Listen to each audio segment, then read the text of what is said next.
Before I met my husband, relationships felt like work. Well, heck, what am I saying? All the way through our relationship up until a couple of years ago, relational intimacy felt like work.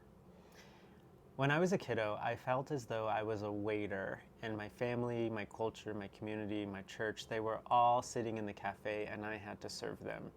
Serve them an acceptable presentation, serve them emotional nutrients.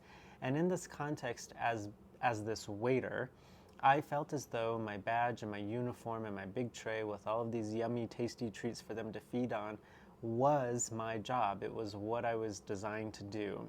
And of course, I'm using a metaphor, but I felt like I had to be masculine. I felt like I had to be kind and thoughtful and hide my creativity, my artistic flair, my femininity. And so I was putting on one hell of a performance as a really good waiter. What was happening during that time is relational intimacy in that context was work. There was no difference. So love to me felt like work.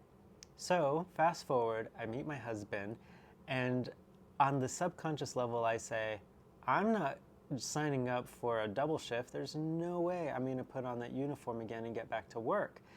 And this, I think, is maybe one of the underlying causes to why we fear commitment. It's not because we're actually afraid of commitment, it's because we're afraid of the work. Relational intimacy scares us because it feels like we will be taken advantage of and we will live life as that lonely waiter. So, if you feel like you're in this position, what I want you to do is take off your uniform and sit down at the table in your authentic self. I know we talk about authenticity a ton, but what I mean here is stop getting ready for the day in terms of getting up, turning on the baking oven and prepping all the food. Just show up and be yourself.